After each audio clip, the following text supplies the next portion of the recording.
What is up, all of you awesome and amazing people on YouTube? Kuda Malloy here, coming at you with another exciting video. Yes, now would be a good time to hit the subscribe button down there below.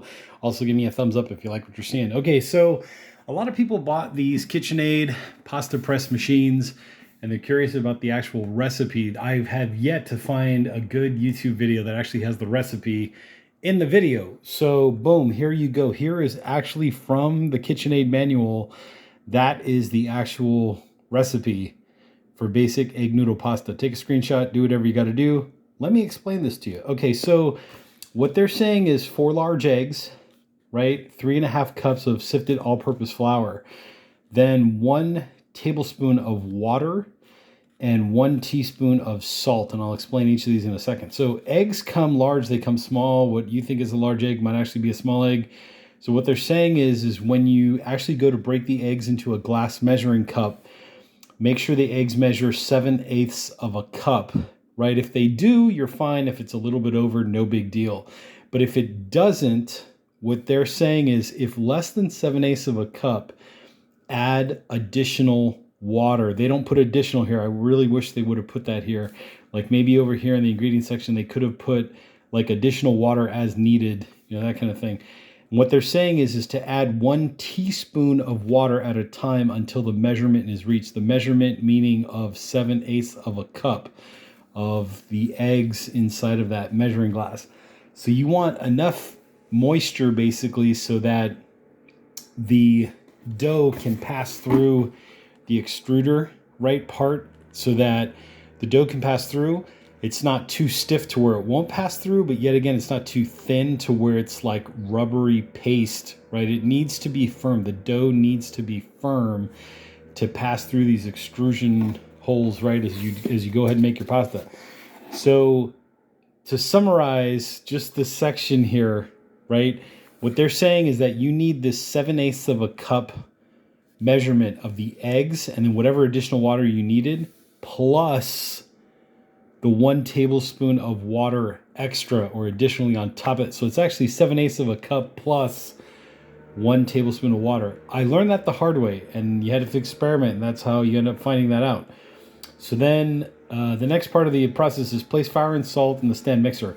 Not all flour is created equal. This is a very high protein, like 13, 14 on the protein scale flour. Then there's unbleached bread flour, right? This is King Arthur.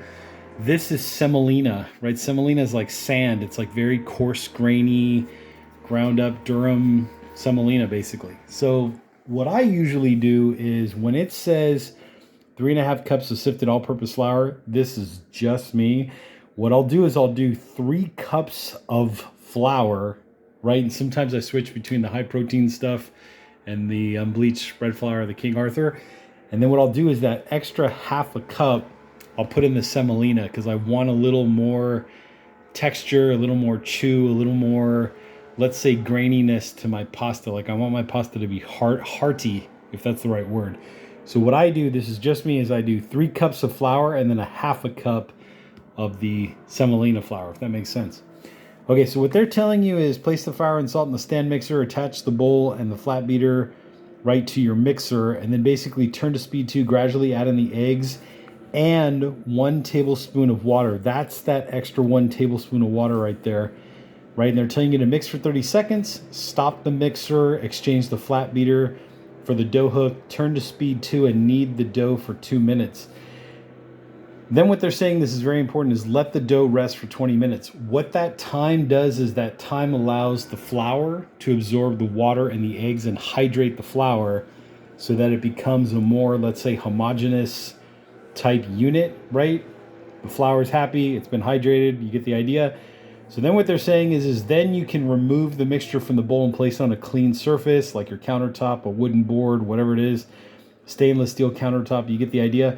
Dough may appear crumbly, so they want you to hand knead for 30 seconds to 1 minute until dough is smooth, pliable, holds together in a ball. So then what they're saying is form walnut-sized pieces and extrude the pasta to the desired shape.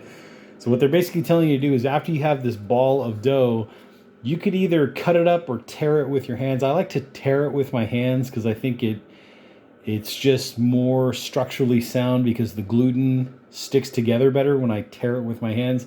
And then I'll roll it out into like long kind of dowel looking shapes, right? And then I'll tear off little walnut sized balls of dough. And that's how I get to that point.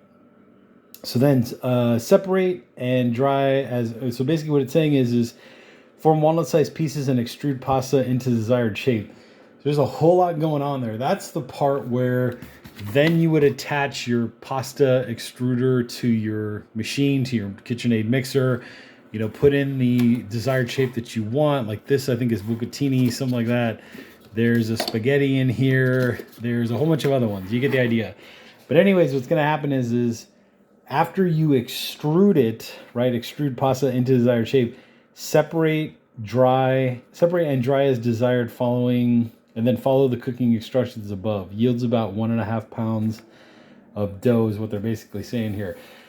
What they don't tell you is that you do want to put some flour down on top of a tray. So as you're extruding the pasta, the flour keeps the pasta separated, so to speak, so that nothing sticks to each other, hopefully. And it should be firm enough, like your dough should be firm enough after following this recipe to where it doesn't stick too much anyways. So then for cooking instructions, cooking your pasta, you know, it's kind of funny that they put the noodle recipe below the cooking pasta thing. They should have flipped these. I don't know. KitchenAid, if you're paying attention, you might want to do that because it's really confusing to some people. Anyways, add 2 teaspoons, right? Add 2 teaspoons of salt, 1 tablespoon of oil, optional, 6 quarts of boiling water. Gradually add your pasta.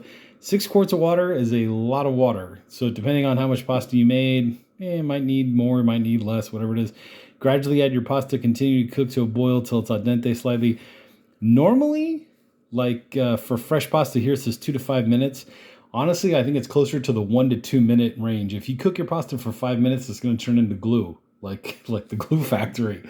So depending on your elevation, your temperature, all that good stuff, ambient environment, maybe 2 to 5 minutes, but I really do think 5 minutes is pushing it. I think it's more like 2 minutes is like about right for normal conditions. You know, the weather outside is nice, that kind of a vibe. Pasta floats to the top. It's going to be floating to the top within seconds anyways. You get the idea. But here, let me just give you some quick screenshots. By the way, now is a good time. Go ahead and hit that subscribe button if you haven't already subscribed. Also, down in the description, there's some links to some pretty cool products, so make sure you check those out. Also, there's a link to Cooter Malloy product reviews on Facebook. Make sure you check that out. Give us a big like over here. Subscribe. Like button, very important. Helps the YouTube algorithm. So here are your screenshots. So there's cooking the pasta, right? Jeopardy theme song going on. And then here is your actual pasta recipe. If you want to take note, let me just grab some focus. There you go. Got it. Got it. I hope you all got it, right? For more recipes, got it. Cool. Anyways, Cooter Malloy asking you to like this video one last time. I'll catch you all in the next one.